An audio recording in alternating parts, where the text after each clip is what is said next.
Welcome to Genome Academy. इस video में जो कि 17th को जो एग्ज़ाम हुआ है, अभी 17 फेब को जो एग्ज़ाम हुआ है, उसमें इवनिंग शिफ्ट का जो पेपर है उसमें पार्ट बी के क्वेश्चंस को डिस्कस करेंगे। पहला क्वेश्चन देखते हैं। बहुत ही सिंपल क्वेश्चन है ये। Phosphofructokinase catalyses one of the regulatory step in glycolysis, जो कि थर्ड स्टेप होता है, उसको ये मीडिएट करता है। Which one of the following metabolic changes leads to the activation of this enzyme? Phosphofructokinase enzyme जो है, इसकी एक्टिविटी को हाई करना, इनमें से कौन सा होना चाहिए? तो देखो, ग्लाइकोलाइसिस, क्रेब्स साइकिल और ईटीएस, ये एटीपी के सिंथेसिस के लिए ही होते हैं। लेकिन अगर एटीपी ज़्यादा होगा, एटीपी का कंसंट्रेशन हाई होगा, पहला जो स्टेटमेंट बता रहे हैं, इंक्रीज एटीपी कंसंट्रेशन, तो अगर एटीपी हाई होगा तो ये एक तरीके से नेगेटिव रेगुलेटर होता है इस एंजाइम का, तो ये ऑप्शन तो होगा नहीं। अगर एएमपी का कंसंट्रेशन कम होगा, देखो एएमपी, एडीपी, ये पॉजिटिव रेगुलेटर होते हैं, ये पॉजिटिव रेगुलेटर होते हैं, इस एंजाइम का एक मॉड्यूलेटर है।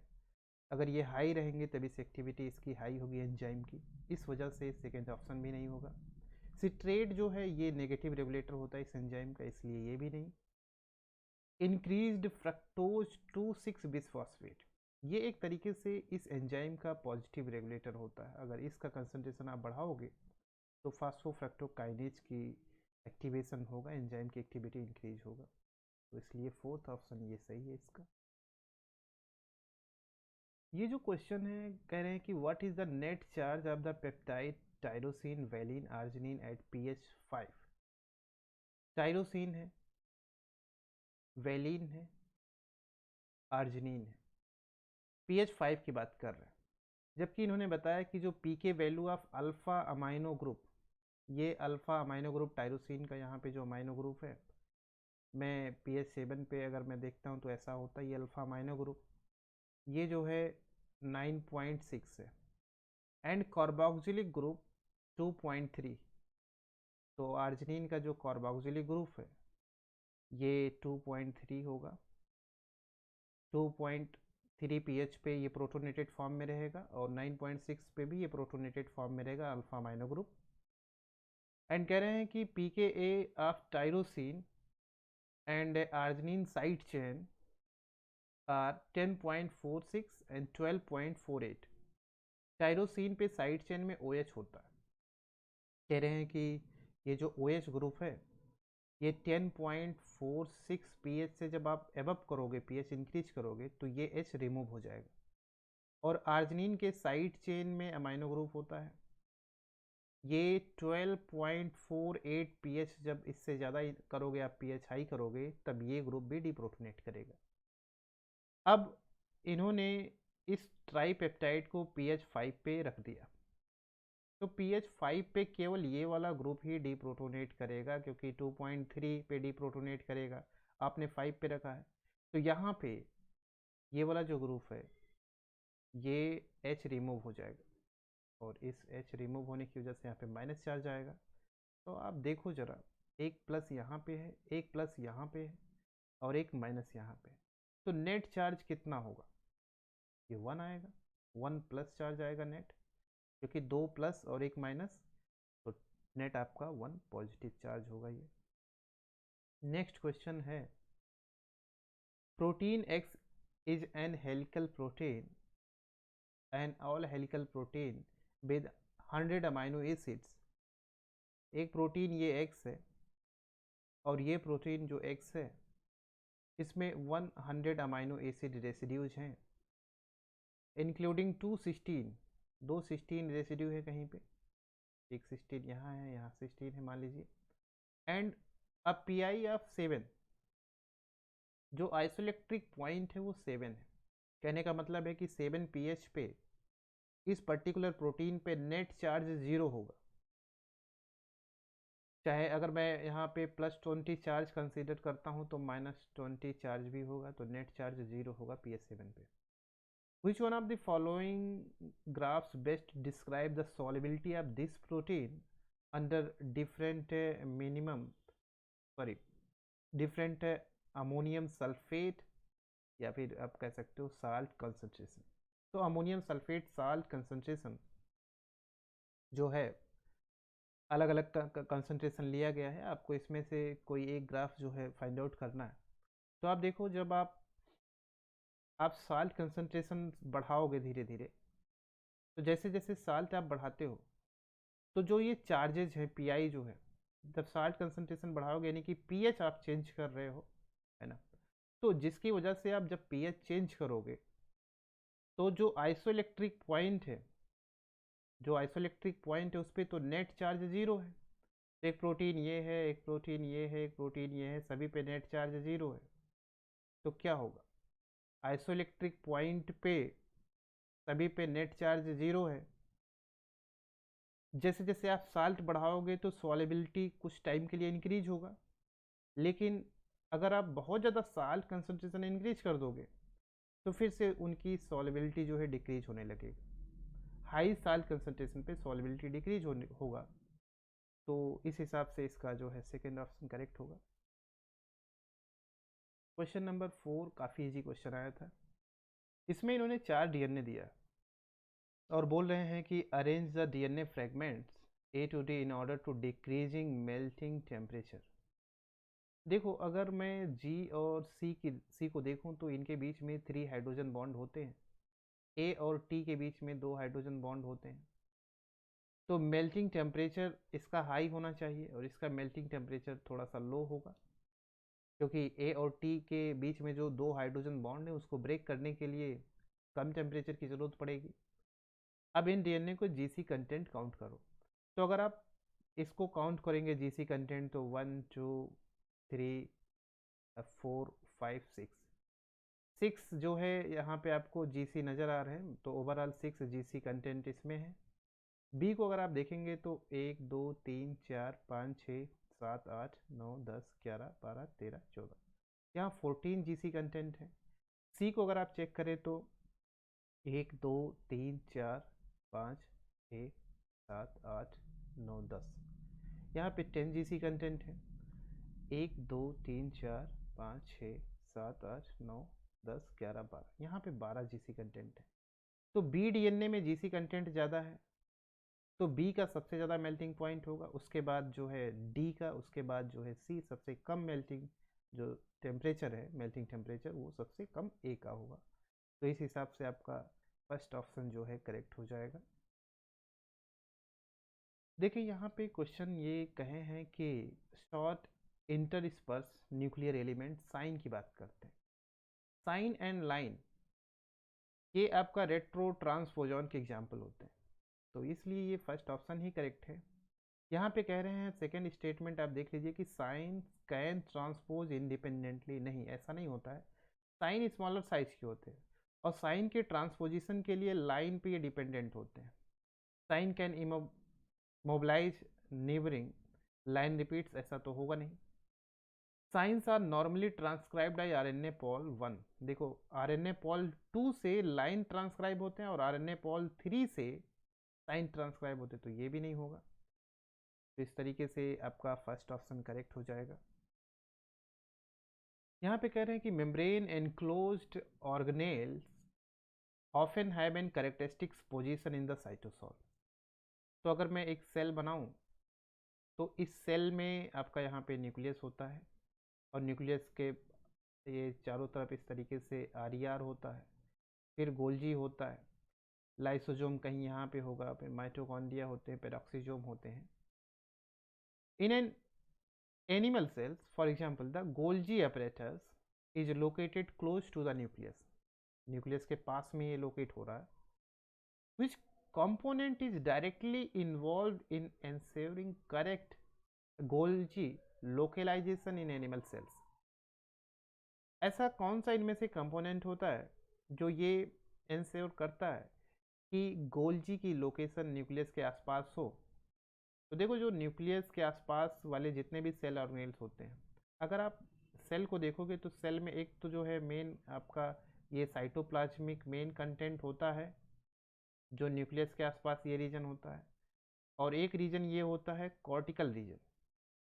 बहुत जगह आप देखते हो इस कॉर्टिकल रीजन में कुछ ग्रेन्यूल्स होते हैं जिसको आप कॉर्टिकल ग्रेन्यूल्स बोलते हो। कॉर्टिकल रीजन में एक्टिन फिलामेंट ज़्यादा होते हैं, और एक्टिन फिलामेंट ये जो है शेप के, जो सेल का शेप है उसको मेंटेन रखते हैं।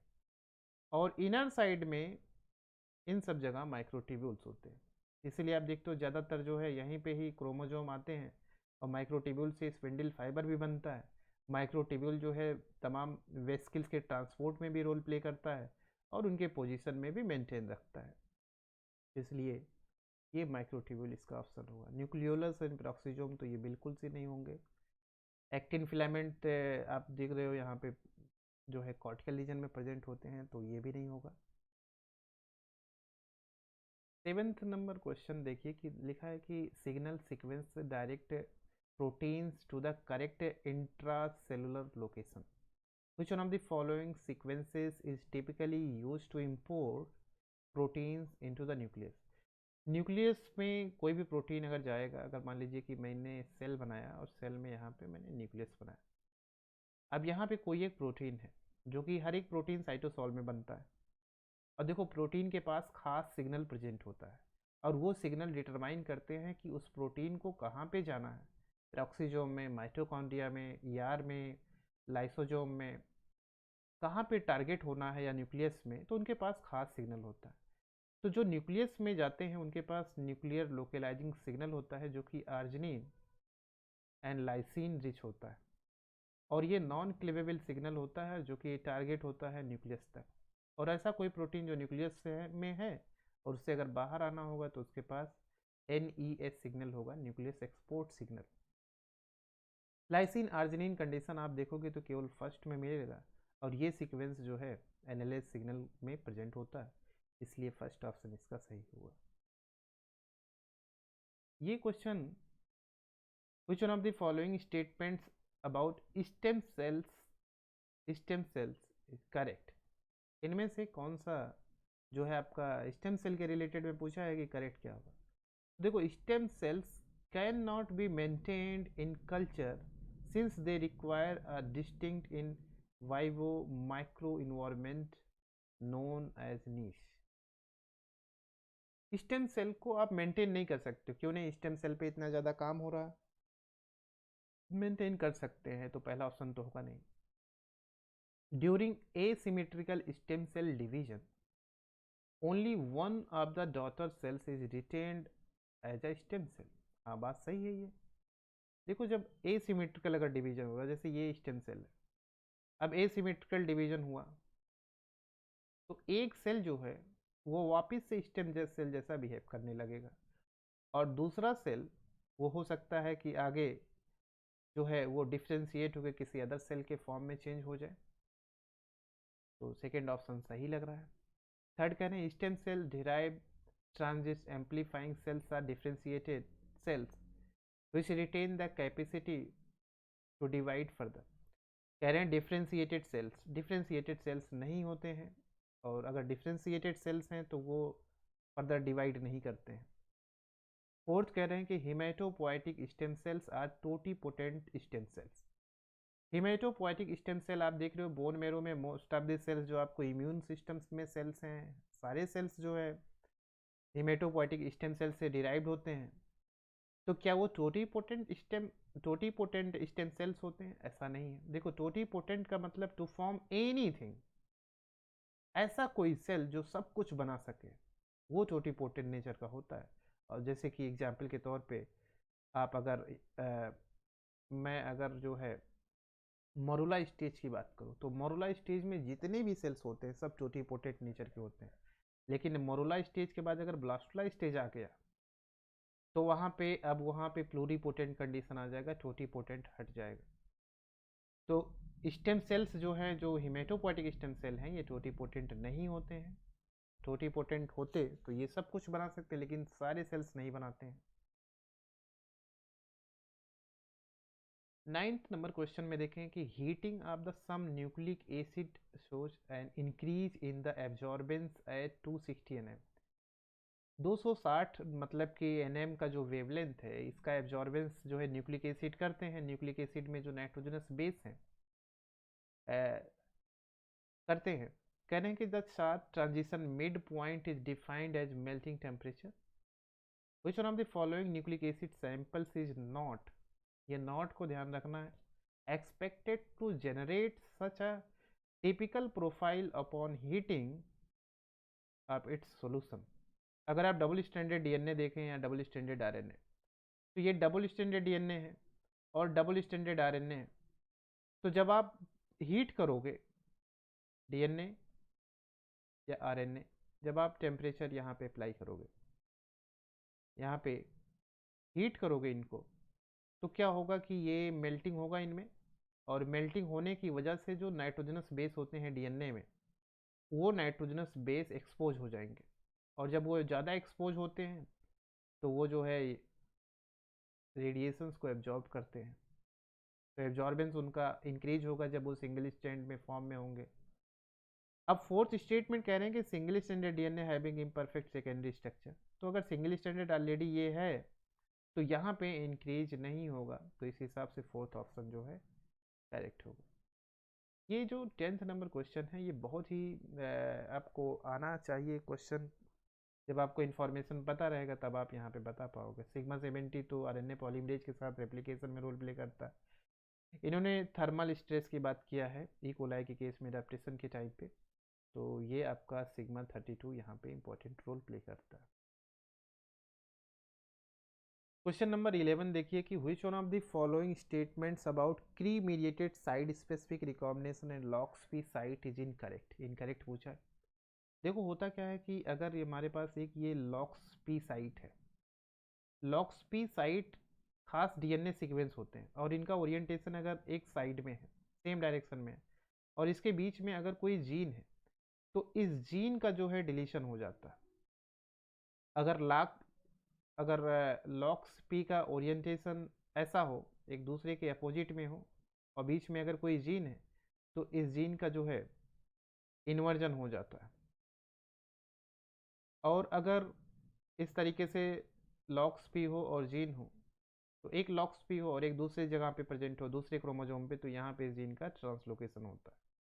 तो डुप्लीक यहाँ पे डिलीशन, इन्वर्जन एंड ट्रांसलोकेशन, ये लॉक्स पी की वजह से होता है। क्री रिकॉम्बिनेज आएगा और इस लॉक्स पी को रिकॉग्नाइज करेगा और क्लीप करेगा, जिसकी वजह से डिलीशन या इन्वर्जन या ट्रांसलोकेशन होता है। लॉक्स पी इम्पॉर्टेंट है, और लॉक्स पी जो है ये आपका इम्पॉर्टेंट, इसका ओरिएंटेशन बहुत ही इंपॉर्टेंट होता है। तो फोर्थ स्टेटमेंट अगर आप ध्यान से देखें तो ये कह रहे हैं कि lox P Cre system can not be use to generate translocation between chromosome.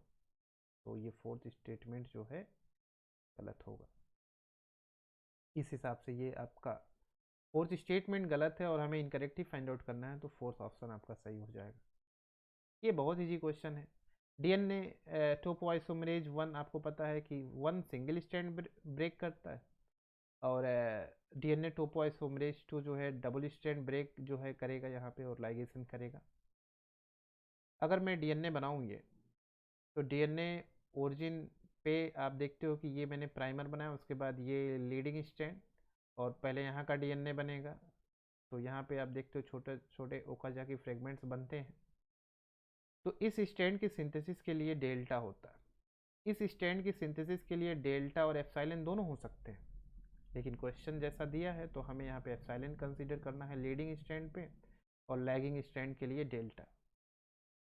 तो ओकाजाकी फ्रेगमेंट डेल्टा मतलब कि D1, और एप्सिलॉन आपका लीडिंग स्ट्रैंड की सिंथेसिस करेगा C2। तो इस हिसाब से आप देखोगे तो फर्स्ट ऑप्शन करेक्ट होगा।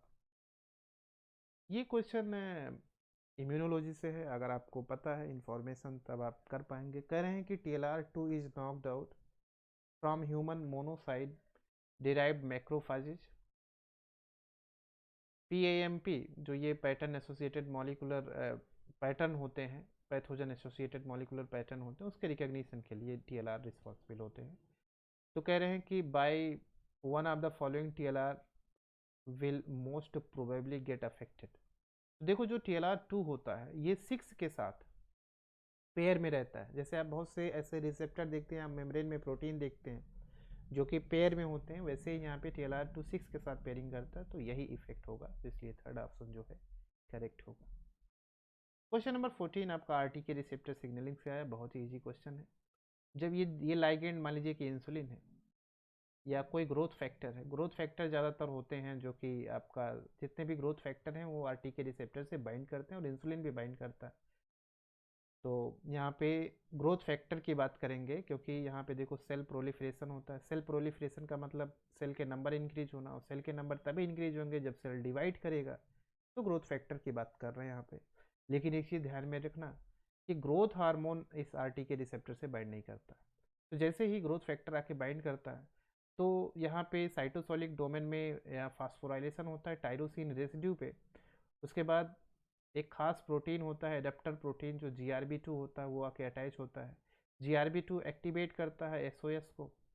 SOS जो है सन ऑफ 7 होता है, और इसके पास guanine nucleotide exchange factor activity होता है GEF, और ये एक्टिवेट करता है रैस को।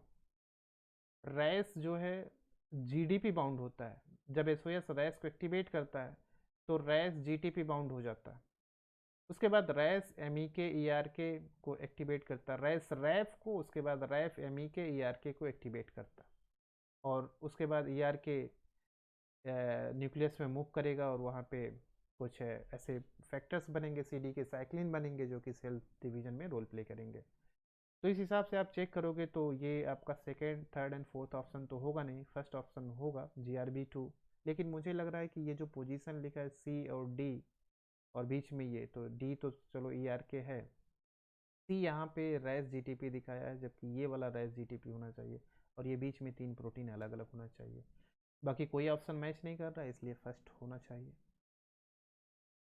15 बहुत इजी क्वेश्चन है, नाइट्रिक ऑक्साइड पाथवे से बताया गया है क्वेश्चन। इंट्रासेलुलर सेकेंड मैसेंजर ये भी होता है, और किस से एक्टिवेट करता है? तो आप देखो एंडोथेलियल सेल्स होते हैं, उसके बाद स्मूथ मसल सेल्स यहाँ पे होते हैं। एंडोथेलियल सेल्स यानी स्मूथ मसल सेल होते हैं। GPCR होता है, और उससे सिग्नलिंग होता है, कैल्शियम आयन का लेवल इंक्रीज होता है, डैग IP3 वाले पाथवे चलेगा, call Magdalene increase, concentration increase होता है। कैल्शियम आयन कॉल मॉडलिन को एक्टिवेट करता है, और कॉल मॉडलिन जो है यहाँ पे NOS थर्ड एक एंजाइम होता है, नॉस थर्ड एंजाइम, तो नाइट्रिक ऑक्साइड सिंथेज जो होता है उसको एक्टिवेट करता है।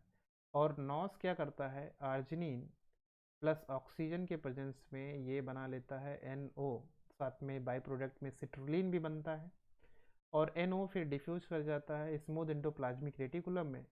और यहाँ पे जो है ग्वानाइलिल साइक्लेज एक रिसेप्टर होता है साइटोसॉल में, जिससे जाके NO बाइंड करता है। उसके बाद ये जो ग्वानाइलिल साइक्लेज होते हैं, ये जो है GTP से साइक्लिक GMP का फॉर्मेशन करते हैं। फर्दर साइक्लिक GMP यहाँ पे वैसो डायलेशन इफेक्ट कराएगा, तो NO जो है ग्वानाइलिल साइक्लेज से बाइंड करता है। बहुत ही सिंपल क्वेश्चन था ये। क्वेश्चन नंबर 16 यहाँ पे है कि which one of the following pathogens does not have the ability to survive within macrophage? देखो इसमें से ये है माइकोबैक्टीरियम ट्यूबरकुलोसिस, लिस्टीरिया है, लिस्पानिया है, ये सर्वाइव जो है कर सकते हैं। यहाँ पे कह रहे हैं कि कौन सर्वाइव नहीं कर सकता है, इसका स्टोमा जो होता है मानसूनी, ये इंटेस्टाइन में आपका एक तरीके से पैथोजन है जो इन्फेक्शन करता है, और ये सर्वाइव नहीं कर पाएगा मैक्रोफाज के अगेंस्ट। फर्स्ट ऑप्शन सही होगा। Embryonic stem cells in mammals are derived from, देखो ये आपका ट्रोफोब्लास्ट हो गया, एक लेयर होता है। ब्लास्टोसिस्ट में आप देखते हो एक लेयर होता है ट्रोफोब्लास्ट, और बीच में कुछ सेल्स होती हैं जिनको हम, एक मास ऑफ सेल्स होता है और इनर साइड में होते हैं, इसी को हम बोलते हैं इनर सेल मास। और ये इनर सेल मास जो होते हैं ये एम्ब्रियोनिक स्टेम सेल जैसा बिहेव करते हैं, और ये कुछ भी बना सकते हैं। कंप्लीट एम्ब्रियो इसी से ही बनता है। हालांकि इनर सेल मास में फिर एपीब्लास्ट भी रिलीज होगा, हाइपोब्लास्ट भी बनेगा। जब हाइपोब्लास्ट बनेगा, हाइपो मीन्स नीचे, ब्लास्टोसिस्ट में तो हाइपोब्लास्ट बनेगा, तो उसके ऊपर जो रीजन होगा वो एपीब्लास्ट, फिर एपीब्लास्ट में एम्ब्रियोनिक एपीब्लास्ट बनेगा, फिर उससे एक्टोमीजो और एंडोडर्म आएंगे। तो बहुत इजी क्वेश्चन था ये, सेकंड ऑप्शन जिसका सही होगा। ये 18th नंबर क्वेश्चन है, which one of the following transcription factors, ये ट्रांसक्रिप्शन फैक्टर्स हैं, is important for delimiting the meristematic and elongation zones of root. Root का जो इलोंगेशन है या मेरिस्टेमेटिक जो रीजन है उसको डीलिमिटिंग करते हैं। ये ट्रांसक्रिप्शन फैक्टर जो है, ये इंपॉर्टेंट कौन सा ट्रांसक्रिप्शन फैक्टर ऐसा रोल प्ले करता है, तो ये आपका हो जाएगा लिथोरा जो होता है, पीएलटी ट्रांसक्रिप्शन फैक्टर। ये एक्सटेंसिव ग्रोथ कराता है, एडवेंटेशियस रूट भी बनाता है, हेयर रूट के फॉर्मेशन में भी रोल प्ले करता है। 19th नंबर क्वेश्चन है कि मूवमेंट ऑफ एपिथेलियल शीट। सबसे पहली बात है एपिथेलियल शीट की बात कर रहे हैं। Spreading as an unit to enclose deeper layer, inner side को क्लोज करना है बाहर से, of the embryo is termed at. जो हमारे पास ये एम्ब्रियो है तो बाहर की जो सेल्स हैं, ये जो सेल्स हैं बाहर की, ये बाहर की सेल्स ऐसे मूव करके पूरा एम्ब्रियो को कवर कर लेते हैं, और ये मूवमेंट होता है एपिबोली। एम्बोली इनसाइड जो मूवमेंट होता है, हालांकि इन्वोल्यूशन इनग्रेशन ये एम्बोली के ही एग्जाम्पल है, तो आपका फर्स्ट ऑप्शन ये सही होगा। कह रहे हैं कि beta thio glucosidases also known as myrosinases are the enzymes that are known to hydrolase which one of the following plant natural products। कुछ ऐसे प्लांट्स होते हैं जैसे ब्रोकली हो गया, इसी फैमिली से रिलेटेड जो प्लांट्स हैं उनमें ग्लूकोसाइनोलेट जो होता है, ग्लूकोसाइनोलेट जो होता है इसके ब्रेकडाउन में ये इंपॉर्टेंट रोल प्ले करता है। और ये कुछ ऐसे क्वेश्चंस हैं जो अगर आपको नहीं पता है तो आप नहीं कर पाएंगे, और अगर आपको इन्फॉर्मेशन पता है तभी कर पाएंगे। जैसे ये वाले क्वेश्चन हैं, ये भी जो है आपको अगर पता है तो कर पाएंगे। ये बहुत ही बहुत कह सकते हो कि बिल्कुल डिटेल्स में ऐसा क्वेश्चन पूछा है। तो इसमें पूछ रहे हैं कि high affinity ammonium uptake system in plants root. जैसे ये प्लांट है और ये प्लांट का रूट है, तो हमें पता है कि अमोनियम आयन जो आपका ऑर्गेनिक नाइट्रोजन है, तो कुछ बैक्टीरिया और फंजाई मिलकर अमोनिफिकेशन से अमोनियम आयन बना लेते हैं। फिर इसका नाइट्रिफिकेशन होता है, नाइट्राइट बनता है, फिर नाइट्रेट बनता है, और ये ऑक्सीडेटिव प्रोसेस है जिससे नाइट्रीफाइंग बैक्टीरिया को एनर्जी मिलती है, इलेक्ट्रॉन गेन होता है, ये एब्जॉर्ब होता है, ये फॉर्म भी एब्जॉर्ब होता है। तो यहाँ पे ये कह रहे हैं कि which of the following AMT gene is express in cortex and endodermis.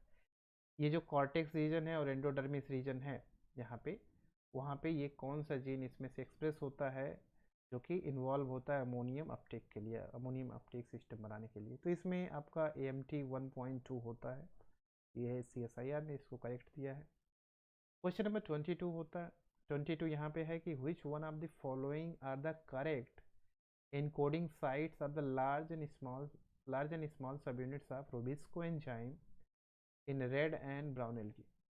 तो देखो जो है लार्ज 8 एंड स्मॉल 8 सब यूनिट जो होते हैं, अगर मैं ग्रीन प्लांट की बात करूं तो उसमें लार्ज सब यूनिट जो होते हैं वो क्लोरोप्लास्ट DNA से इनकोड होंगे, और स्मॉल सब यूनिट जो होते हैं वो न्यूक्लियर DNA से इनकोड होंगे। लेकिन अगर ये रेड एंड ब्राउन एल्गिन की बात कर रहे हैं तो दोनों सब यूनिट ये इनकोड होते हैं क्लोरोप्लास्ट DNA से, बोथ लार्ज एंड स्मॉल सब यूनिट। इस क्वेश्चन को बहुत ही ध्यान से समझने वाला है। और आप देखते हो कि फोटोसिंथेसिस जब होता है तो उसके बाद जो सुक्रोज बनते हैं या स्टार्च बनते हैं तो एंजाइम्स यूज होते हैं। तो कह रहे हैं कि correctly states the action of sucrose phosphate synthase enzyme. Enzyme का नाम देखिए, सुक्रोज फॉस्फेट सिंथेज है ये, यानी कि किसकी सिंथेसिस करेगा, सुक्रोज फॉस्फेट बनाएगा, सुक्रोज नहीं बनाएगा, ध्यान में रखना। थर्ड ऑप्शन इस वजह से नहीं होगा। अब आपको पता है कि जब फोटोसिंथेसिस होती है, जैसे मैंने ये बनाया आपका, ये थैलाकोइड मेम्ब्रेन है और ये स्ट्रोमा है, बाहर साइटोसॉल है। लाइट रिएक्शन यहाँ पे हुआ और लाइट रिएक्शन से हमें ATP और NADPH मिलते हैं, और ये ATP NADPH CO2 को किस में चेंज कर देते हैं, ट्राइओज फॉस्फेट में चेंज कर देते हैं, ट्राइओज फॉस्फेट में चेंज कर देंगे। 3 कार्बन से 3 CO2 से 3 कार्बन का मॉलिक्यूल बनेगा। अब ये ट्राइओज फॉस्फेट फर्दर 6 कार्बन के मॉलिक्यूल में चेंज होंगे। तो एक सीक्वेंस होता है कि अगर साइटोसॉल में ट्राइओज फॉस्फेट आएगा तो यहाँ पे ये जो है सुक्रोज बनेगा, और अगर वो रिटेन रहता है स्ट्रोमा में तो वो जो है स्टार्च बनाएगा। ठीक है, अब सुक्रोज बनना है तो इसके लिए जो प्रोडक्ट होते हैं इस एंजाइम का वो होता है UDP glucose and fructose 6 phosphate. तो UDP ग्लूकोज और इन दोनों को ऐड करेंगे उसके बाद यूडीपी हटा दिया जाता है, तो ग्लूकोज एंड फ्रक्टोज ये दोनों मिलके सुक्रोज हो जाता है, और ये छठा फॉस्फेट लगा रहता है, तो सुक्रोज 6 फॉस्फेट की सिंथेसिस ये करते हैं। तो ये सबस्ट्रेट जैसा यूज होता है, और इसलिए सेकेंड एंड फोर्थ ऑप्शन भी ये आपका इनकरेक्ट होगा। 24 देखें कि the time taken by synaptic vessels to travel from the soma of a motor neuron in the spinal cord to its neuromuscular junction in a person's foot by fast exon transport is about। देखो, मैं अगर एक simple diagram बनाऊं, जैसे ये आपका dendrites होते हैं, बॉडी होता है, उसके बाद एक्सॉन होते हैं काफ़ी लंबे, यहाँ पे टर्मिनल होता है, यहाँ पे न्यूरोमस्कुलर जंक्शन या कोई अदर जो है न्यूरॉन्स हो सकता है। तो जो साइनेप्टिक वेस्किल्स बनते हैं, इस साइनेप्टिक वेस्किल जो है ट्रांसपोर्ट होते हैं आपका साइटोस्केलेटन के मदद से, तो काफ़ी स्लो ये ट्रांसपोर्ट होते हैं। अगर यहाँ पे नर्व इम्पल्स के ट्रांसपोर्ट की बात करते हैं, नर्व इम्पल्स ट्रांसपोर्ट की बात करते हैं, तो वो तो मिली सेकेंड में होते हैं, बहुत कम समय में होते हैं। ये वेस्किल के ट्रांसपोर्ट की बात कर रहे हैं जो न्यूरो कैरी करते हैं, तो काफ़ी ज़्यादा टाइम लगता है। इसका फोर्थ ऑप्शन सही है, 2 to 3 days। Question number 25. The release of which neurotransmitter from the rod of retina in reduce when light strike its outer segment। देखो, न्यूरोट्रांसमीटर की जब बात करोगे तो आप ग्लूटामेट, ये क्लास में भी बताया गया है कि ग्लूटामेट ही जो है एक न्यूरोट्रांसमीटर होता है रॉड सेल में, जो रिलीज होता है जब डीपोलराइजेशन होता है। यहाँ पे देखें, पेनक्रियाटिक लाइपेज एंजाइम जो होता है, अगर मैं ग्लिसरॉल के 3 कार्बन बना दूँ, 1 2 3, और जो OH होता है, और एक फैटी एसिड जो होता है, फैटी एसिड में COOH, और ये बहुत सारे कार्बन है इसमें, और एक तरफ मिथाइल ग्रुप होता है, तो यहाँ से OH और यहाँ से OH का H, ये वाटर रिलीज हो जाता है। तो इस तरीके से फैटी एसिड आके यहाँ पे अटैच हो जाता है, पहले, दूसरे और तीसरे, तो ट्राई एसाइल ग्लिसरॉल ये बन गया, TAG।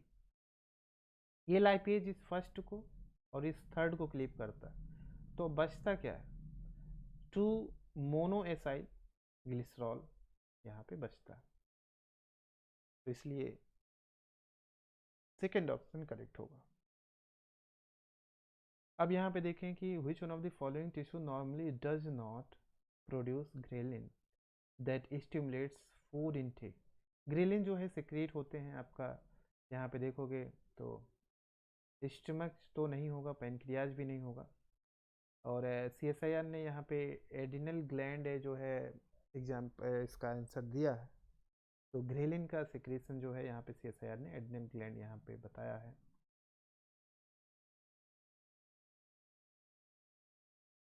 28 नंबर क्वेश्चन है, a new born baby got mixed up with other babies in a hospital if father is a O blood group. Father O है, तो ये मैंने फादर को I माइनस कर लिया है, एंड नहीं नहीं, if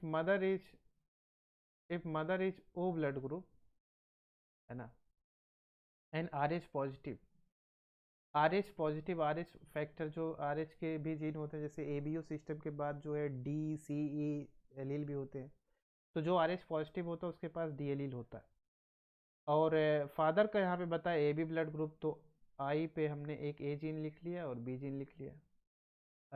with RH negative, RH negative मतलब इनके पास D एलील नहीं है, तो मैं इनको जब क्रॉस करूँगा, इधर मैंने फादर का लिख लिया और एक तरफ मैंने I माइनस, और यहाँ D एलील है, I माइनस D एलील है। तो जब आप इनको बनाओगे, आप इसको देखोगे इनका जीनोटाइप ऑफ स्प्रिंग का, तो I कैपिटल A और स्मॉल I D मिलेगा ये, और ये I कैपिटल B और D यहाँ पे रहेगा, I स्मॉल I के साथ, I B और स्मॉल I के साथ D रहेगा। तो आप देख रहे हो कि जो D है वो तो सभी में आ रहा है, लेकिन ब्लड ग्रुप आप देखोगे तो 2 पर्सन ऐसे हैं जिसका ब्लड ग्रुप A आया है, और 2 लोग ऐसे हैं जिनका ब्लड ग्रुप B आया है, तो B ब्लड ग्रुप नहीं, O तो नहीं होगा, ए भी नहीं होगा, बी भी नहीं होगा, ब्लड ग्रुप बी तो आ सकता है, लेकिन ए बी दोनों आ सकता है, लेकिन आर एच पॉजिटिव कंडीशन होगा, तो इसलिए थर्ड ऑप्शन ये करेक्ट होगा। 29 two genes A and B are located at a distance of 10 centimorgan. Individuals of the genotype capital A small A capital B small B हेड हो जाएगा sir, are submitted, selfing कराया गया है, and two genes are linked in trans. तो अगर मैं trans की बात कर रहे हैं तो दो क्रोमोजोम मैं बना लेता हूँ, क्रोमोजोम नंबर 1 की दो कॉपी है मान लो ये, तो एक कैपिटल ए एक स्मॉल ए, और यहाँ पे स्मॉल बी कैपिटल बी, ये ट्रांसफॉर्म है। अगर मैं कैपिटल ए और स्मॉल कैपिटल ए और कैपिटल बी एक तरफ रखता एक क्रोमोजोम पे, तो वो सिस कॉन्फ़िगरेशन होता, ऐसा कंडीशन है। तो ये हम पेरेंटल टाइप इसको मानेंगे, पेरेंटल टाइप मानेंगे। तो रिकॉम्बिनेंट टाइप क्या होगा, capital A capital B small B, ये आपके क्या आ जाएंगे रिकॉम्बिनेंट टाइप। और अगर capital A small A capital B आ रहे हैं तो ये आपके होते हैं पेरेंटल टाइप। तो 90% आपके पेरेंटल टाइप आएंगे और 10% आपके रिकॉम्बिनेंट टाइप आएंगे, क्योंकि 10 सेंटीमॉर्गन डिस्टेंस दिया है। तो स्मॉल ए स्मॉल बी 5 हो जाएगा और ये भी 5 हो जाएगा, ठीक है। तो देखो स्मॉल ए और स्मॉल ए स्मॉल बी, अगर ये 5 है तो दूसरे पेरेंट से भी 5% आने के चांस हैं, तो 5 इंटू 5/100, तो ये 0.25 आपका फर्स्ट ऑप्शन करेक्ट हो जाएगा। क्वेश्चन नंबर 30 कह रहे हैं कि which one of the following statement is true regarding heritability of a quantitative trait. देखो दो टाइप के ट्रेट होते हैं, क्वालिटेटिव एक क्वांटिटेटिव। जो मेंडल के ट्रेट हैं वो सभी क्वालिटेटिव ट्रेट हैं, जिसको देख के आप बता सकते हो कि क्लियर कट फिनोटाइप नज़र आता है। जैसे फ्लावर का कलर देख लो, कुछ फ्लावर का कलर रेड होता है, कुछ फ्लावर का कलर वाइट होता है, तो देखने से पता चल जाता है, तो क्लियर कट जो है फिनोटाइप है। क्वांटिटेटिव करेक्टर ऐसे होते हैं जिनमें वेरिएशंस मिलता है, वेरिएबिलिटी होती है। जैसे ह्यूमन स्किन एक एग्जांपल है क्वांटिटेटिव ट्रेट का। तो आप देखो एल्बिनो से लेके धीरे धीरे जो फेयर रहता है, धीरे धीरे आप देखोगे एक बिल्कुल डार्क कलर ह्यूमन स्किन का, है ना, लाइट से बिल्कुल। तो ये variations because of genetic factor as well as environmental factor, और जेनेटिक एंड इन्वायरमेंटल दोनों के इंटरेक्शन से ये फिनोटिपिक वेरिएशंस आते हैं। अब यहाँ पे जो CSIR ने आंसर दिया है वो थर्ड दिया है, कह रहे हैं कि heritability measures the proportion of the phenotypic variation and that is the result of genetic factors. सही बात है। यहाँ पे फोर्थ कह रहे हैं कि heritability indicates the degree to which a trait is genetic. ऐसा नहीं है, क्योंकि यहाँ पे heritability of the quantitative character के रिकॉर्डिंग जो है आपको ट्रू स्टेटमेंट बताना। फर्स्ट स्टेटमेंट जैसे आप देखोगे तो कह रहे हैं कि estimate obtained from a given population and is one set of environmental can be extrapolated to other population and sets of environment, है ना। सेकेंड कह रहे हैं कि the estimate is a population as well as an individual parameter। ये जो statement बता रहे हैं इससे कहीं ना कहीं आपका क्वांटिटेटिव कैरेक्टर को एक्सप्लेन नहीं कर रहा। हेरिटेबिलिटी यहाँ पे जो है मेजर किया जाएगा कि कौन सा फिनोटिपिक वेरिएशन कितना प्रोपोर्शन में है और उनमें जेनेटिक फैक्टर्स कितना इन्वॉल्व है, इसलिए थर्ड ऑप्शन आपका सही होगा। इस क्वेश्चन में देखेंगे तो कह रहे हैं कि chromosomal inversion are balanced rearrangement and thus do not change overall amount of genetic material.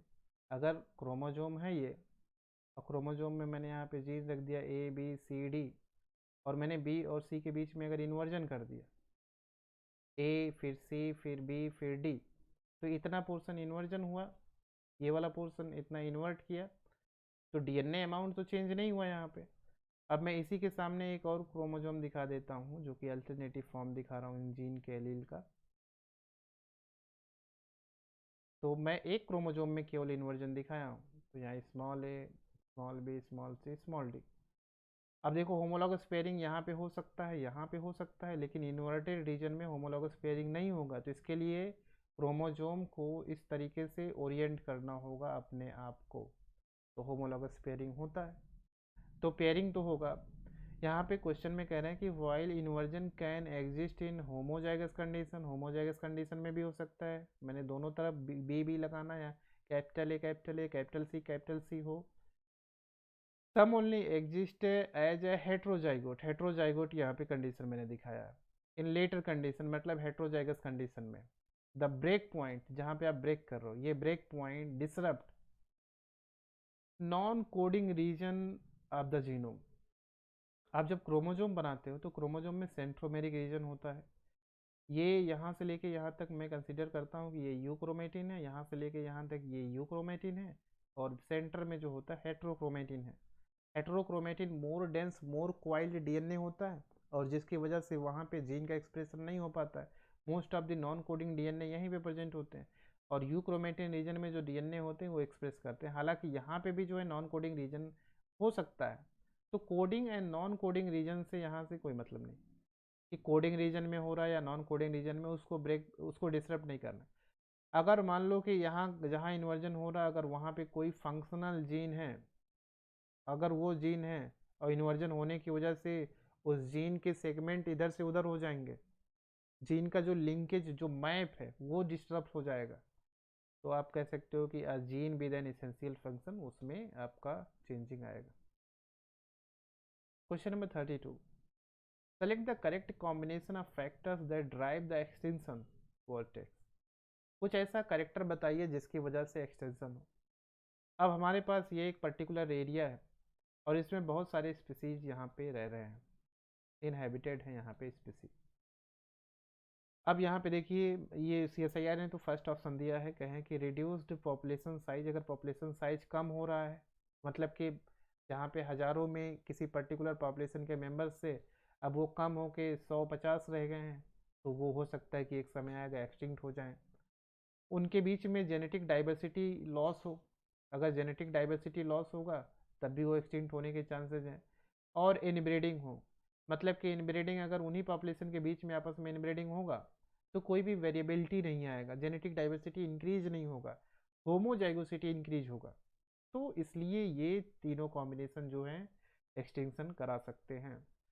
Emigration, fragmented habitat and inbreeding. अगर आप देखो एमिग्रेशन की बात करो, यहाँ से कुछ लोग बाहर जा रहे हैं, तो एमिग्रेशन ई से जो एमिग्रेशन होता है, एमिग्रेशन का मतलब कि एग्जिट, बाहर जाना, तो यहाँ से अगर जो है कोई बाहर जा रहा है तो वहाँ पे वो अपने पॉपुलेशन को यहाँ पे इंक्रीज करेंगे, उनका डिस्पर्सन इंक्रीज होगा, हर जगह वो डिस्ट्रीब्यूट हो रहे हैं। और कोई बाहर इसलिए जाता है ताकि वो कंपटीशन से बच पाए, वहाँ पे रिसोर्स की अवेलेबिलिटी जो कम हुई थी उसको जो है अवॉइड करके वो दूसरी जगह जाके अपना रिसोर्स सर्च करे, तो इसकी वजह से ये नहीं होगा।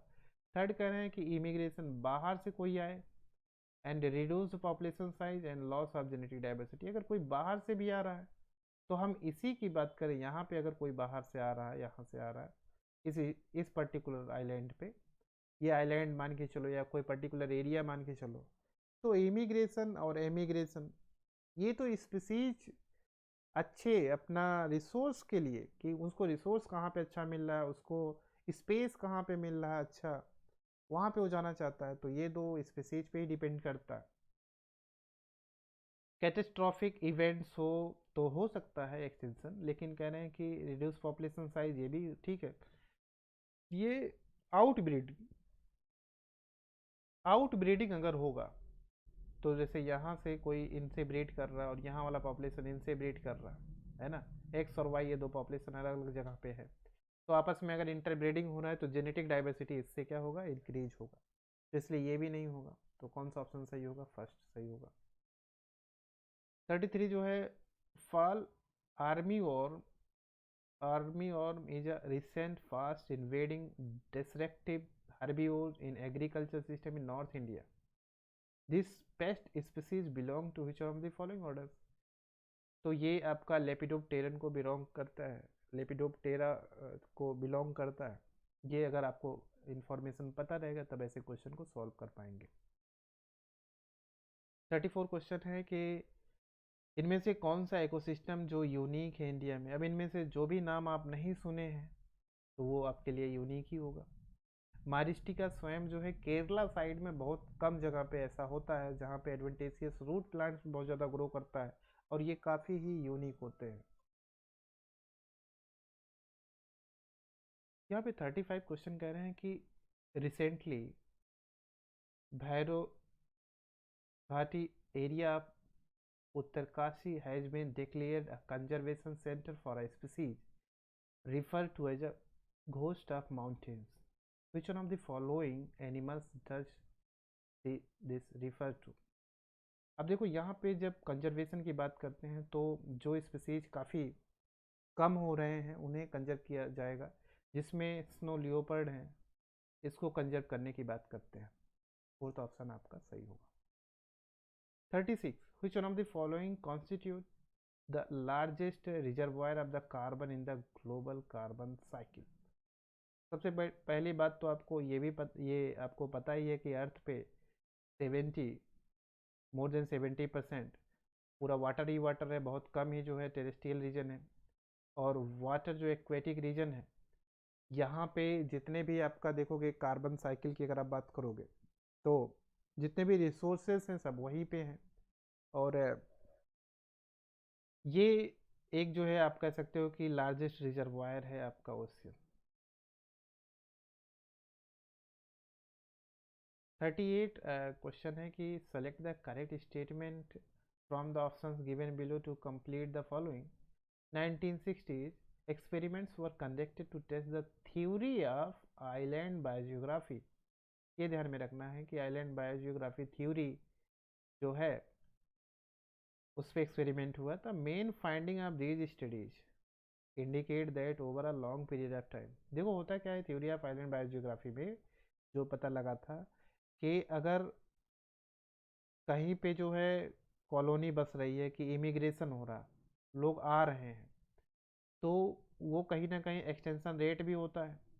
तो दोनों को बैलेंस करके चलते हैं, जितना ज़्यादा इमिग्रेशन होगा उतना ही कम मतलब कि अगर एक्सटेंशन इंक्रीज करोगे तो एक्सटेंशन इंक्रीज हो रहा है तो कॉलोनाइजेशन जो है इंक्रीज हो रहा है, तो एक्सटेंशन भी उसी हिसाब से हो रहा है।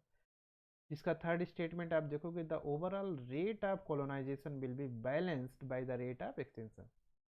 ठीक है, तो अगर 50 लोग आए तो उसमें से पता चला कि कुछ एक्सटेंट भी हुए तो कुछ आ भी गए। जितना ज़्यादा एक्सटेंशन होगा तो पॉपुलेशन साइज डिक्रीज होगा, तो जहाँ कम लोग रहेंगे वहाँ पे पॉपुलेशन इन्वेट करेगा। तो इस हिसाब से थर्ड स्टेटमेंट जो है यहाँ पे सही होगा। 38 में देखेंगे कोविड-19 pandemic had a major impact on CO2 emission due to the disruption of industrial activities caused by it. मतलब कि जब कोविड-19 पेंडेमिक था तो इंडस्ट्री भी बंद हो गए थे, सब कुछ बंद हो गया था। And which of the following countries had the smallest fall of CO2 emission in percent term during the year 2020? तो 2020 की अगर बात करें तो CO2 emission का परसेंटेज की बात करें, सबसे कम कम हुआ था इसका एमिशन। तो ये चाइना के ही करा कराया सब है, उसी पे इल्ज़ाम लगाओ। 39 select the correct statement that best describe animal territories. ये मैंने एक टेरिटरी बनाया, ये यहाँ पे बहुत सारे एनिमल रहते हैं। ठीक है, तो ये एनिमल जो है टेरिटरी कह रहे हैं कि are always inherited from the parent. मतलब कि अगर इनके ऑफ स्प्रिंग के जो इन मेंबर्स के ऑफ स्प्रिंग होंगे तो वो ऑफ स्प्रिंग अगर इतना एरिया कवर कर लिए, इनके कुछ ऑफ स्प्रिंग हुए तो इन्होंने इतना एरिया कवर कर लिया। तो टेरिटरी वेरी करता रहता है। और ऑफ स्प्रिंग जैसे ह्यूमंस के केस में क्या होता है, ये किसी के पास अगर जो है बहुत ज़्यादा ज़मीन है तो वो उनके बच्चे को मिल जाता है, फिर वो उनके बच्चे को मिल जाता है। तो एक तरीके से पेरेंटल इनहेरिटेंस, पेरेंट से इनहेरिट होता है ये रीजन। लेकिन एनिमल के केस में ऐसा नहीं है। Are always non overlapping with neighbours, ऐसा नहीं है, टेरिटरी ओवरलैप करता है। और ओवरलैप जो करता है हो सकता है कि वहाँ पे ऐसा कुछ फूड मटेरियल्स हो जो दो टेरिटरी के बीच में फूड मटेरियल्स हो, और कुछ एनिमल यहाँ से उसको रिसोर्स को यूज करते हैं, कुछ एनिमल यहाँ से रिसोर्स को यूज करते हैं। अब मान लीजिए कि बीच में यहाँ पे तालाब हो और यहाँ के स्पीसीज आके पानी पी रहे हैं, यहाँ के स्पीसीज आके पानी पी रहे हैं, हालांकि रिसोर्स जो है अगर कॉमन होता है दो टेरिटरी के बीच में तो वहाँ पे ओवरलैपिंग होना, वहाँ पे ओवरलैपिंग होगा। थर्ड स्टेटमेंट कहना है कि extend of territories remain constant over generation, ऐसा तो नहीं है, कोई कांस्टेंट नहीं रहता है। फोर्थ कह रहे हैं are always guarded and defended. हाँ, टेरिटरी अगर गार्डेड नहीं रहेगा, डिफेंड नहीं रखोगे, तो आप कैसे कहोगे कि ये टेरिटरी है। अब यहाँ पे तमाम स्पीसीज आके रहने लगे इस रीजन में, तो फिर टेरिटरी कहाँ रह गया उस पर्टिकुलर स्पीसीज का वहाँ पे। क्वेश्चन नंबर 40 देखते हैं, जब कन्वर्जेंट इवोल्यूशन क्रिएट्स, देखो इसका शॉर्ट फॉर्म है कैप, याद रखो। कन्वर्जेंट इवोल्यूशन में एनालॉगस स्ट्रक्चर आते हैं और पैरेलल इवोल्यूशन में भी एनालॉगस स्ट्रक्चर आते हैं, तो फर्स्ट ऑप्शन ये सही होगा। एक हमने शॉर्ट ट्रिक बताया था HAD हेड। तो होमोलॉगस ऑर्गन किससे आएंगे, एडाप्टिव रेडिएशन से एंड डाइवर्जेंट सिलेक्शन से, तो इसलिए फर्स्ट ऑप्शन इसका यहाँ पे सही है। अब आप देखते हो कि इस क्वेश्चन में इन्होंने जो है बताया है कि पूछा है कि select the correct option that describe the graph regarding length of the birds bill. अब यहाँ पे देखो लेंथ में यहाँ पे कुछ पैरामीटर दिया ही नहीं है, यहाँ पे नंबर दे दिया है, बहुत ज़्यादा इन्फॉर्मेशन नहीं है। लेकिन आप देखो तो यहाँ से लेके यहाँ तक आपको कुछ इस तरीके से कर्व नज़र नहीं आ रहा एक पर्टिकुलर एंड पे। अगर मैं देखूँ तो ये आपका एक पॉपुलेशन है, तो पॉपुलेशन में ये आपका एक एक्सट्रीम हो गया, ये आपका एक एक्सट्रीम हो गया, और बीच वाले जितने भी हैं ये सब आपका मीन वैल्यू हो गया, एवरेज। और ये जो येलो कलर से दिखाया ये नॉन एवरेज रीजन हो गया। तो किसी एक एंड को फेवर किया जा रहा है, तो ये होता है डायरेक्शनल सिलेक्शन, जो पर्टिकुलर एंड को फेवर कर रहा है। अब आप देख रहे हो कि you social societies are not characterised by which of the following. True society जो होता है, सोशल सोसाइटी, वो इनमें से कौन सा करेक्टरिस्टिक नहीं है। अल्ट्रिज्म बताया गया कि यहाँ पे तो होता ही होता है, किन सिलेक्शन होता ही होता है, गार्डिंग अगेंस्ट द इंट्रूडर्स, इसको भी जो है घुसपैठिए जो भी आते हैं उसके अगेंस्ट जो है गार्डिंग करना ज़रूरी है, तो अगर वहाँ पे सोशल सोसाइटीज़ है तो ऐसा करते हैं। इक्वल रिप्रोडक्टिव अपॉर्चुनिटीज़ ये नहीं होगा, इसलिए ऑप्शन करेक्ट होगा। ये सभी को एक इक्वल रिप्रोडक्टिव अपॉर्चुनिटीज़ नहीं मिलता है। 43 आप देखोगे तो which one of the following is most sensitive immuno essay.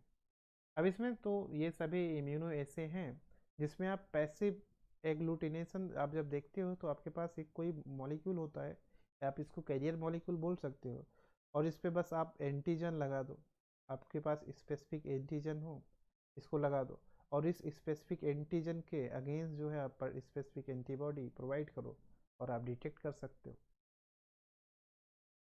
Question number 44 आप देखेंगे तो कह रहे हैं कि लार्जेस्ट इंडिजीनियस कोविड-19 वैक्सीन,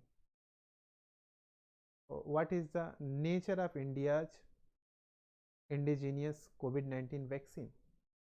और ये जो है इनएक्टिवेटेड होल वायरस वैक्सीन को प्रिपेयर किया गया था इस वैक्सीन में। 45 देखें, which one of the following statement related to genetic transformation of the plant is correct. Genetic transformation of the plant, कोई प्लांट है और अगर यहाँ पे कोई डीएनए है और वो जाके प्लांट में पहुँच गया, तो ये जो प्लांट सेल है ये ट्रांसफॉर्म सेल हो जाएगा। अगर वो डीएनए नहीं पहुँचा है तो नॉन ट्रांसफॉर्म सेल होगा। अब यहाँ पे देखें, कह रहे हैं कि नेगेटिव सिलेक्शन मार्कर, जैसे कोई सेल है अगर उसमें आप कोई डीएनए भेज रहे हो और उस डीएनए पे कुछ ऐसा मार्कर है, डीएनए सेगमेंट है जो कि उस सेल की डेथ के लिए रिस्पॉन्सिबल है, तो ऐसे सिलेक्शन को नेगेटिव सिलेक्शन बोलते हैं। तो पहला स्टेटमेंट कह रहे हैं negative selection markers need to be express only under strong constitutive promoter for development of transgenic plant. कोई ज़रूरी नहीं है कि कोई स्ट्रॉन्ग और हमेशा एक्सप्रेस होने वाला प्रमोटर ही चाहिए। सेकेंड स्टेटमेंट कह रहे हैं कि अ transgenic plant containing two linked gene, दो जीन बनाओ और दोनों लिंक बनाओ। लिंक की बात मतलब दोनों सेम क्रोमोजोम पे, तो मैंने ए और बी दो जीन लिया और दोनों को लिंक कर दिया है। अब the transgene in heterozygous condition, heterozygous condition में हमने स्मॉल ए स्मॉल बी भी रख दिया है, would segregate in the 3:1 transgenic and non-transgenic ratio for the transgenic phenotype on self pollination। अगर आप इनको क्रॉस करोगे तो ये बिल्कुल ऐसे हुए, और इनको अगर आप देखोगे सेल्फ क्रॉस करोगे तो आपका क्या मिलेगा, आप ये लिंक्ड हैं तो आपको रेशियो देखोगे आप जब, तो आपको जो रेशियो मिलेगा वो 3:1 मिलेगा, है ना। थर्ड स्टेटमेंट कहना है कि agrobacterium mediated transfer of T-DNA into a host plant does not require host plant protein. Agrobacterium, जैसे मान लो ये एग्रोबैक्टीरियम है, तो एग्रोबैक्टीरियम जब अपना डीएनए ट्रांसफ़र करता है प्लांट को, तो उससे पहले प्लांट सेल कुछ ना कुछ केमिकल प्रोटीन वो सिक्रीट भी करते हैं, और इनका इम्पोर्टेंट रोल होता है, कुछ प्रोटीन्स हैं जिनका इम्पोर्टेंट रोल होता है कि ट्रांसक्रिप्शन हो। फोर्थ कह रहे हैं in a binary vector system of the Agrobacterium tumefaciens the oncogenes are located on the helper plasmid. ऐसा नहीं है, अगर दो प्लाज्मिड है, टीआई प्लाज्मिड और हेल्पर प्लाज्मिड, तो टीआई प्लाज्मिड में ऑन्कोजीन प्रेजेंट होते हैं, मतलब कि ऑक्जिन साइटोकाइनिन जो जीन होते हैं वो टीडीएनए पे प्रेजेंट होते हैं टीआई प्लाज्मिड पे। ये फोर्थ भी नहीं होगा, और ये आपका सेकेंड ऑप्शन करेक्ट होगा। ये तो बहुत इजी क्वेश्चन था। Which one of the following component is typically not utilised while capturing image using an confocal laser scanning microscope.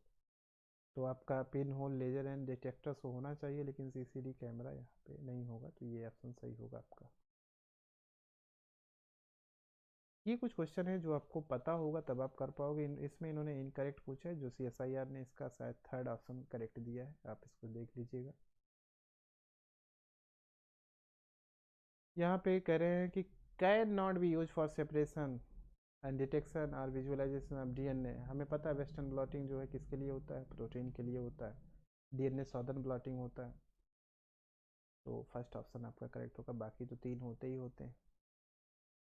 यहाँ पे आप देख रहे हो मोलर एक्सटेंशन कोफिशिएंट की यूनिट आपका यही होता है, फर्स्ट ऑप्शन जो है।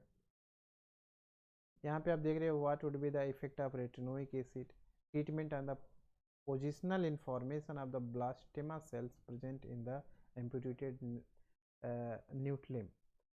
अगर मैं यहाँ पे एक जो है इस तरीके से एक स्ट्रक्चर बनाऊँ, ठीक है, ये आपका लिजर्ड मान लीजिए, और यहाँ पे हमने कट लगाया। अगर यहाँ से कट लगाओगे तो इतना पोर्शन रीजनरेट करेगा, यहाँ से कट लगाओगे तो इतना पोर्शन रीजनरेट करेगा, यहाँ से कट लगाओगे तो इतना पोर्शन रीजनरेट करेगा। तो जैसे ही कट लगता है, कट लगने के बाद अगर मैंने जैसे यहाँ पे कट लगा दिया, ठीक है, तो यहाँ पे जब आप कट लगाओगे तो यहाँ की जो सेल्स हैं ऑलरेडी जो स्पेसिफाइड सेल्स हैं वो उनमें डी डिफ्रेंसिएशन होगा, और डी डिफ्रेंसिएशन होने के बाद फिर से री डिफ्रेंसिएशन होगा, और री डिफ्रेंसिएशन होने के बाद फिर पैटर्निंग होगी और ये होगा। और ये सब के पीछे रेटिनोइक एसिड का इम्पॉर्टेंट रोल होता है। रेटिनोइक एसिड का ग्रेडियंट प्रॉक्सिमल में ज़्यादा होता है और डिस्टल साइड में कम, तो प्रॉक्सिमल टू डिस्टल इस तरीके से पैटर्निंग होगी, री स्पेसिफिकेशन होगा। तो सेकेंड ऑप्शन सही होगा, the cells will become respecified to more proximal position. Thank you for watching this video. अगर आपको ये वीडियो अच्छा लगा है तो तुरंत चैनल को सब्सक्राइब कर लें, और ऐसे ही बहुत सारे वीडियोज आते रहेंगे आपके लिए। Thank you.